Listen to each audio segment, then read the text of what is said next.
Complete under ரைட்டிங்கில் இதில் வந்து market application வந்து அன்மார்க்கெட் அப்ளிகேஷன் வந்து கொடுத்துருக்க மாட்டாங்க. நம்ம எப்படி கண்டுபிடிப்போம்?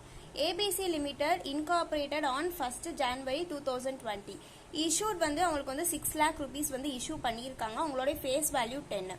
ஹோல் இஷ்யூ இந்த போன சம்மில் நம்மளுக்கு வந்து பர்சன்டேஜாக கொடுத்துட்டாங்க. இந்த சம்மில் வந்து அவங்க அமௌண்ட்டாக கொடுத்துட்டாங்க, ஷேராகவே கொடுத்துட்டாங்க.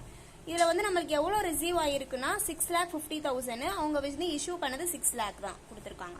நெக்ஸ்ட் வந்து மார்க்கெட் அப்ளிகேஷன் அவங்களே கொடுத்துட்டாங்க. இப்போ வந்து ஃபார்மேட்டில் வந்து கிராஸ் லியாபிலிட்டி அவங்களே கொடுத்துட்டாங்க. 2 lakh, 1,50,000, 1,50,000, 1 lakh. இந்த மூணையுமே ஆட் பண்ணாலுமே நம்மளுக்கு இஷ்யூட் வேல்யூ 6 lakh வரணும். அடுத்து மார்க்கெட் அப்ளிகேஷன் அவங்க கொஸ்டினில் கொடுத்துருக்காங்க. மார்க்கெட் அப்ளிகேஷனு ஏக்கு வந்து 2,50,000, 1,70,000, 1,40,000, 40,000. இந்த மூணையும் ஆட் பண்ணாலுமே நம்மளுக்கு 6 lakh வருது. அதனால அடுத்து நம்மளுக்கு வந்து ஒரு வேல்யூ மேலே இருக்க 2 வேல்யூமே ஈக்குவலாக வந்துச்சுன்னா கீழே வந்து 0ல் தான் வரணும். அதுக்கு அடுத்த வேல்யூ நம்ம போடக்கூடாது. நெக்ஸ்ட் வந்து இது வந்து ஏல வந்து 50,000 வந்து நம்மளுக்கு மைனஸில் வருது. பிலையும் அதே மாதிரி தான் ஒன்று, சிலையும் வந்து டிலையும் வந்து நம்மளுக்கு ப்ளஸில் தான் வருது. அதனால இப்போ வந்து டிரான்ஸ்ஃபர் பண்ணுறோம். சப்ளஸை வந்து ஏக்கும் பியையும் ஆட் பண்ணி சிக்கும் டிக்கும் டிரான்ஸ்ஃபர் பண்ணுறோம். அதை எப்படி டிரான்ஸ்ஃபர் பண்ணால் இப்போ 50,000 + 20,000 வந்தால் 70,000 வருது.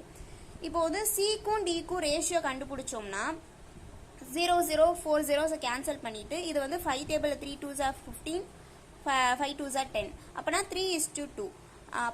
ரேஷியோ படி பார்க்கணும்னா 3 divided by 5, 70,000 3 divided by 5 போட்டுச்சுன்னா நம்மளுக்கு வந்து 42,000. அதே மாதிரி போட்டோம்னா 28,000. இது ரெண்டையும் மைனஸ் பண்ணாலுமே இந்த வேல்யூ வந்து நம்மளுக்கு மைனஸில் ஆன்சர் வருது. இதுக்கு அடுத்து நம்ம வந்து இந்த வேல்யூக்கும் ஏக்கும் பிக்கும் போக மாட்டோம், சிக்கு மட்டும் தான் கொடுக்க முடியும். ஏன்னா அவங்ககிட்ட தான் அமௌண்ட் இருக்கனால அவங்ககிட்ட மட்டும் தான் கொடுக்க முடியும். அதனால இங்கே நம்மளுக்கு கொடுத்த 32,000 அப்படியே மொத்தமாக கொடுத்துருவோம். கொடுத்தாலுமே 2 பேருமே டேலி ஆச்சுன்னா தான் இந்த சம் வந்து ஈக்குவலாக முடியும். அப்படின்னா நம்மளுக்கு வந்து கீழே வந்து எந்த வேல்யூ வரலைன்னா நம்மளால அன்மார்க்கட் அப்ளிகேஷனை கண்டுபிடிக்க முடியாது. ஆனால் no liability for under writer.